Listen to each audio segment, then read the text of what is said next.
Good morning students, कैसे हैं आप लोग। Welcome back to your video lecture sessions. हम लोग डिस्कस कर रहे थे chapter number first, matter and its nature, right. हमने उसमें डिस्कस किया था कि मैटर क्या होता है, उसके कौन से टाइप्स है। हमने पिछले चैप्टर में पिछले वीडियो लेक्चर में इम्प्योर सब्सटेंसेस देखे थे जिसमें मिक्सचर थे और एलॉयस थे, ठीक है। हमने एलॉयस भी देख लिए थे और इम्प्योर सब्सटेंस में मिक्सचर्स भी देख लिए थे, राइट। नाउ मूविंग फर्दर हम लोग हमारे नेक्स्ट टॉपिक के और बढ़ते हैं, जो कि है होमोजीनियस एंड हेट्रोजीनियस सब्सटेंसेस। तो ये क्या होते हैं देख लेते हैं। The substance whose different parts behave similarly and has same properties. अब इसका मतलब क्या होता है बच्चों कि जो सब्सटेंस हमारे पास है, अगर उस पूरे सब्सटेंस के आप अगर कोई भी पार्ट निकाल लो, ठीक है। अगर आपके पास कोई सब्सटेंस है, मान लो कि वो 100% है, राइट। तो उसमें से आप एक भी पार्ट निकालो, मतलब कोई भी पार्ट 5% या 10% या इवन 1%, ठीक है। छोटा सा हिस्सा भी अगर आप निकाल लेते हो तो उसकी प्रॉपर्टीज़ और बाकी पूरे जो आपके पास सब्सटेंस है उसकी दोनों की प्रॉपर्टीज़ कैसी होगी, सेम होगी। एग्जाम्पल के साथ देखते हैं तो ज़्यादा पता चलेगा। हमारा पहला एग्जाम्पल है आयरन, गोल्ड और ऑक्सीजन। अब आप गोल्ड का बड़ा सा पत्थर लो या उस पत्थर को तोड़कर एक छोटा सा पत्थर निकालो, दोनों क्या होते हैं, गोल्ड ही होते हैं, राइट। उसमें कोई फ़र्क होता नहीं है। ये होते हैं होमोजीनियस सब्सटेंस, मतलब कि पूरा पत्थर जो था वो भी एक गोल्ड का था और अगर उसको आपने तोड़ के छोटा सा पत्थर भी निकाल लिया तो वो भी क्या रहेगा, पूरा का पूरा गोल्ड ही रहेगा, उसमें कोई चेंजेस आएंगे नहीं। तो ऐसे सब्सटेंस को क्या बोलेंगे हम, होमोजीनियस सब्सटेंसेस, राइट।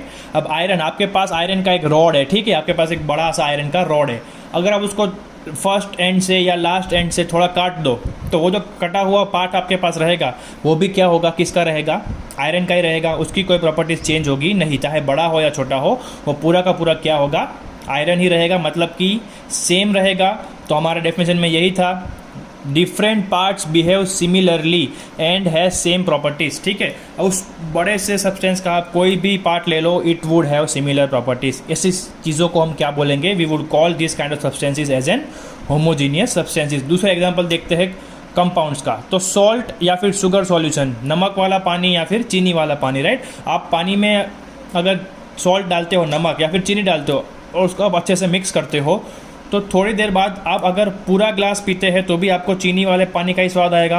अगर आप एक चम्मच पीते हैं तो भी आपका टेस्ट जो है वो वही का वही रहेगा, राइट। मतलब अगर आप पूरे ग्लास को पी लेते हो या फिर एक स्पून निकालते हो या फिर 2 स्पून निकालते हो, आपका जो सब्सटेंस है वो पूरा का पूरा कैसा रहेगा, सेम रहेगा, राइट। एक स्पून में भी आपको वही स्वाद मिलेगा, पूरे ग्लास में भी आपको वही स्वाद मिलेगा। तो ऐसे सब्सटेंस को क्या बोलते हैं, होमोजीनियस बोलते हैं, राइट।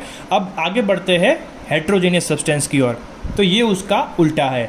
क्या है, a substance whose different parts behave differently and has different properties. यहाँ क्या था, डिफरेंट पार्ट्स बिहेव सिमिलरली, यहाँ क्या है, different parts behave differently. Example देख लेते हैं।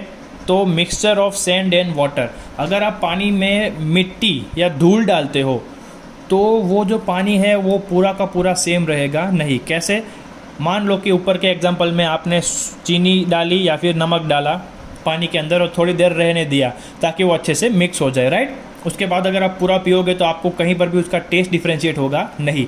अब यहाँ पर क्या लिखा है, mixture of sand and water. यदि आप पानी के अंदर धूल डालते हो और थोड़ी देर रख देते हो तो वहाँ पर 2 पार्ट बन जाएंगे। पानी जो है वो ऊपर रहेगा और धूल जो है वो नीचे बैठ जाएगी, ठीक है, बॉटम पे। अब एक ही सब्सटेंस के हमें अंदर 2 अलग अलग चीज़ें मिली, राइट। हमें रेत भी अलग मिल गई, सैंड भी, और हमें पानी भी अलग मिल गया, राइट। तो ये पूरा का पूरा एक हुआ नहीं, मतलब कि अब उसके अंदर डिफरेंट बिहेवियर होगा। सैंड जो है वो अलग हमको दिख जाएगा, पानी जो है वो हमको अलग दिखेगा। तो ऐसी चीज़ों को हम क्या बोलेंगे, हेट्रोजीनियस बोलेंगे, राइट। अब आपको लगा होगा कि सारे मिक्सर ऐसे ही होंगे, अगर एक चीज़ को दूसरी चीज़ में मिक्स करेंगे तो सब के सब कैसे रहेंगे, हेट्रोजीनियस रहेंगे। बट नो, क्या है, a mixture can be homogeneous, ठीक है। हमने ऊपर देखा था सॉल्ट या शुगर आप पानी में डालोगे तो वो भी एक मिक्सचर ही है, बट क्या है वो था हमारा होमोजीनियस में। तो ये ज़रूरी नहीं है इतना पढ़ के कि सारे मिक्सचर जो है वो क्या होंगे, हेट्रोजीनियस होंगे। They can be homogeneous. शर्त क्या है कि सारे के सारे पार्ट जो है वो कैसे बिहेव करे, सिमिलरली बिहेव करे। तो वही आगे लिखा है, so if we can not distinguish between parts of a solution it can be said as homogeneous. अगर आप चीनी वाले पानी को देखोगे तो आपको चीनी और पानी अलग अलग नहीं दिखाई देंगे, आपको दोनों एक ही दिखाई देंगे, पूरा का पूरा एक सॉल्यूशन।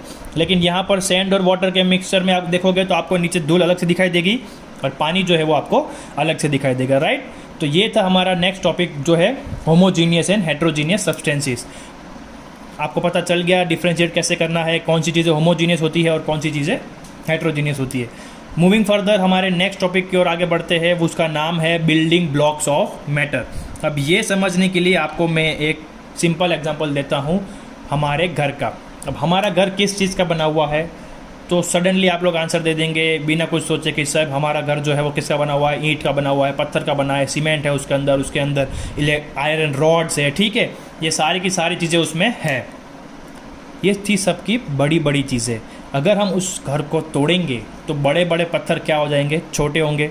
और अगर आप उस छोटे पत्थर को भी तोड़ेंगे तो आपको लास्ट में क्या मिलेगी, सिर्फ और सिर्फ रेत मिलेगी, राइट।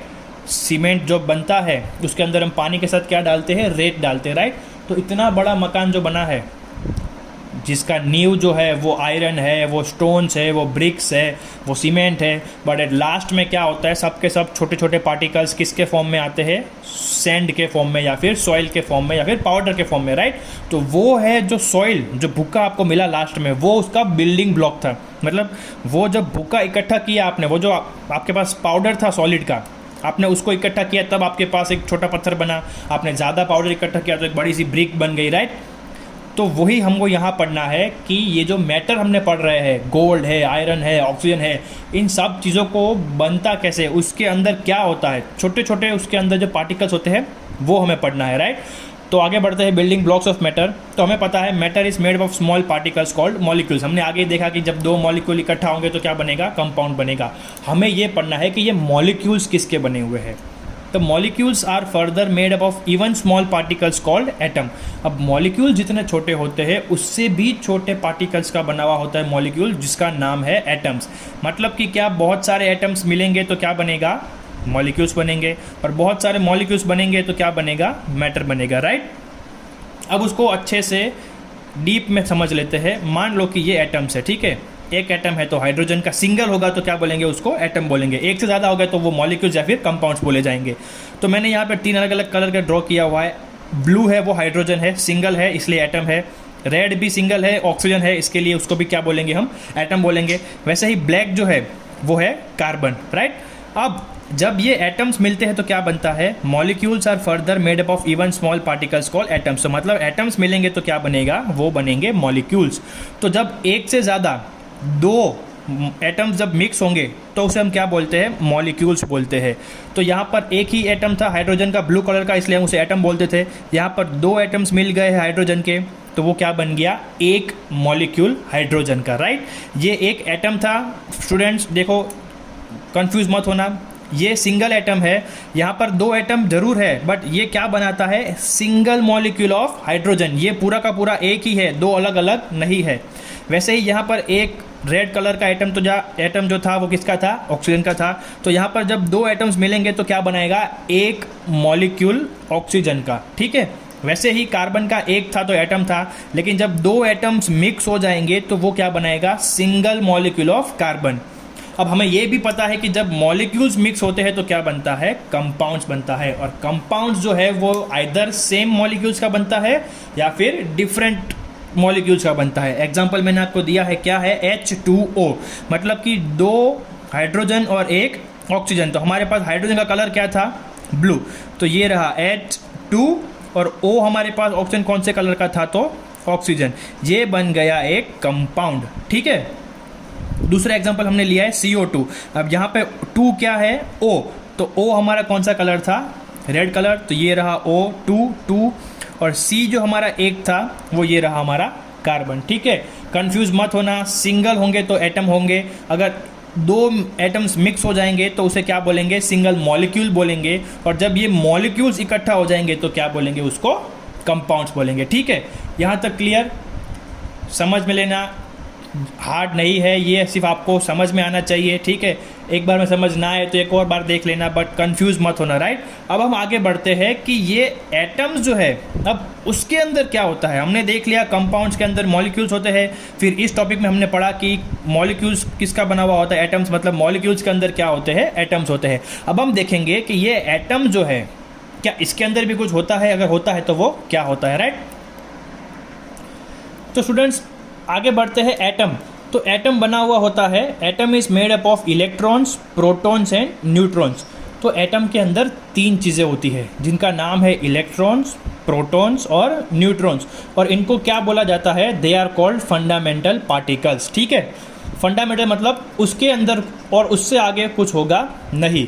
सबसे लास्ट में क्या होंगे, इलेक्ट्रॉन, प्रोटॉन्स और न्यूट्रॉन्स। इन 3 चीज़ों से क्या बनता है, एक एटम बनता है। तो अब हमने जो आगे देखा था वो एक बार फिर रिवाइज कर लेते हैं। पहले हमने देखा था एटम में से मॉलिक्यूल, मॉलिक्यूल में से कंपाउंड, लेकिन अब इनको पढ़ने के बाद क्या आएगा, इलेक्ट्रॉन, प्रोटॉन, न्यूट्रॉन बनाता है एटम को, एटम्स बनाते हैं मॉलिक्यूल्स को, और मॉलिक्यूल्स बनाते हैं कंपाउंड्स को, राइट। अब आगे बढ़ते हैं। This fundamental particles contains charge, मतलब कि उनके अंदर एक चार्ज है जिसका नाम है या तो पॉजिटिव या तो नेगेटिव। आपने एक बैटरी देखी होगी, सेल, पेंसिल सेल जो आता है उसके ऊपर प्लस और नेगेटिव, माइनस की साइन होती है, राइट। तो वो क्या होता है, पॉजिटिव चार्ज और नेगेटिव चार्ज। अब उसके अंदर क्या होता है, कार्बन होता है। अगर आपने कभी सेल तोड़ा है तो आपको दिखा होगा कि ब्लैक कलर का पाउडर निकलता है, वो क्या होता है, कार्बन होता है। तो कार्बन पूरा कंपाउंड था, वो किसका बना हुआ होगा, कार्बन मॉलिक्यूल्स का। कार्बन मॉलिक्यूल्स किसके बने होंगे, कार्बन एटम्स के। और वो एटम्स के अंदर कौन है, इलेक्ट्रॉन, प्रोटॉन और न्यूट्रॉन, जिनके पास क्या है, पॉजिटिव और नेगेटिव चार्ज। तो इनकी वजह से जो है वो हमारे सेल के अंदर क्या आती है, इलेक्ट्रिसिटी आती है, क्योंकि वो है क्या है, चार्ज्ड पार्टिकल्स है। ठीक है, इनकी वजह से क्या होता है, हमको इलेक्ट्रिसिटी या फिर और जो चीज़ें हमें चार्ज मिलती है वो इनसे मिलती है। तो अब आपको मैथ्स में भी ये पढ़ाया गया है, एक बार फिर रिवाइज कर लेते हैं। 2 particles with same charge repel each other and with opposite charge attract each other. मतलब क्या, अगर पॉजिटिव पॉजिटिव सामने रख दोगे तो वो क्या करेगा, रिपेल करेगा, मतलब एक दूसरे को अपोज करेगा। ठीक है, और अगर आप एक पॉजिटिव और उसके सामने एक नेगेटिव रख दोगे तो वो क्या करेगा, अट्रैक्ट करेगा। ठीक है, same charge repel, opposite charge attract. ठीक है, ये आपको मैथ में पता है, प्लस प्लस प्लस होता है, माइनस माइनस भी प्लस होता है, राइट। लेकिन plus minus, minus minus plus भी माइनस, राइट। अब आगे देखते हैं। At the centre of atom there is nucleus which contains the fundamental particles. अब ये एटम के अंदर 3 चीज़ें हैं, तो वो कहाँ रहेगी, तो एटम, ये मान लो कि एक एटम है, ठीक है, तो इसके अंदर क्या होता है, ये जो बॉक्स है वो है उसका न्यूक्लियस, और ये इलेक्ट्रॉन, प्रोटॉन और न्यूट्रॉन जो है वो कहाँ रहते हैं, इस न्यूक्लियस के अंदर रहते हैं। Electron is light and has negative charge, proton is heavy and has positive charge. अब इलेक्ट्रॉन जो होता है वो जो न्यूक्लियस है उसके एग्जैक्ट सामने जो ऑर्बिट होती है वहाँ होता है। यहाँ क्या लिखा है, इलेक्ट्रॉन इज लाइट। ये जो है इलेक्ट्रॉन वो वज़न में क्या होता है, हल्का होता है, और उसके पास कौन सा चार्ज है, नेगेटिव चार्ज है। ठीक है, माइनस चार्ज है। फिर proton is heavy and has positive charge. Proton जो P लिखा है वो इलेक्ट्रॉन से भारी होता है और उसके पास कौन सा चार्ज होता है, पॉजिटिव चार्ज होता है। Neutrons are heavy as protons but has no charge. देखा हमने आगे क्या देखा था कि 2 चार्ज है और अंदर 3 लोग हैं, तो ये 2 चार्ज कैसे डिस्ट्रीब्यूट होता है। तो अब हमें पता चल गया, यहाँ से क्लियर हो गया कि न्यूट्रॉन्स हैवी होता है प्रोटॉन जितना ही, ये जो N लिखा है हमने वो इसके जितना ही भारी होता है, बट हैज़ नो चार्ज, मतलब ये उसके पास कोई चार्ज है नहीं। ठीक है, ना ये नेगेटिव है ना ये पॉजिटिव है। अब समझ में आ गया कि ये नेगेटिव है और P जो है वो पॉजिटिव है। और एक बात हमेशा याद रखना, प्रोटॉन और न्यूट्रॉन ही न्यूक्लियस के अंदर होंगे, इलेक्ट्रॉन जो है वो उसके आजू बाजू ऑर्बिट्स में मिलेंगे। इलेक्ट्रॉन कभी भी न्यूक्लियस के अंदर होगा नहीं, राइट। एटम के अंदर ज़रूर है तीनों चीज़ें, ठीक है, इलेक्ट्रॉन, प्रोटॉन, न्यूट्रॉन है एटम के अंदर ही, ये पूरा एटम के अंदर ही है, बट न्यूक्लियस में सिर्फ प्रोटॉन और न्यूट्रॉन होंगे और इलेक्ट्रॉन जो है वो आजू बाजू के ऑर्बिट में घूमता रहेगा। ठीक है, the number of protons and electrons are same in one atom to balance the charge. अब देखो ये इंपॉर्टेंट पॉइंट यहाँ पर आ गया, क्या लिखा है कि जितने प्रोटॉन होंगे एक एटम में उतने ही क्या मिलेंगे आपको, इलेक्ट्रॉन। मतलब कि यहाँ पर अगर 6 प्रोटॉन्स है और प्रोटॉन का चार्ज क्या है, proton is heavy and has positive charge, तो यहाँ पर 6 प्रोटॉन है तो उसका चार्ज हो गया पॉजिटिव। अब ये स्टेटमेंट के हिसाब से क्या है, number of proton electrons are same, मतलब कि इलेक्ट्रॉन्स भी उतने ही होंगे जितने प्रोटॉन्स होंगे, तो ये भी कितने होंगे, 6 होंगे। तो 6 पॉजिटिव और 6 नेगेटिव, मतलब कि एटम का पूरा जो इलेक्ट्रिकल चार्ज है वो कैसा हो गया, बैलेंस हो गया। अगर यहाँ पर 5 और 4 होता तो पॉजिटिविटी बढ़ जाती, अगर यहाँ पर 4 और यहाँ पर 5 होता तो यहाँ पर नेगेटिविटी बढ़ जाती, राइट। बट क्या लिखा है, नंबर्स क्या होते हैं, सेम होते हैं, इसलिए क्या होता है, ये जो एटम है वो न्यूट्रल होता है, मतलब कि उसका इलेक्ट्रिकल चार्ज जो है वो क्या होता है, बैलेंस होता है। ठीक है, आज का सेशन यहीं पर ख़त्म करते हैं और इसके साथ ही आपका चैप्टर जो फर्स्ट है वो ख़त्म हो रहा है, राइट। आप नेक्स्ट वीडियो में जो है वो नेक्स्ट चैप्टर के साथ मिलेंगे। तो इस पूरे फर्स्ट चैप्टर के जितने भी वीडियोस बने हैं, अगर कहीं पर भी डाउट है तो वो आप वापस से देख सकते हैं। और मेरा सजेशन यही रहेगा कि आप देखते रहिए, एक बार में नए क्लास में थोड़ा हार्ड है, ठीक है, तो एक बार में समझ में नहीं आता है, you can go through it again and again.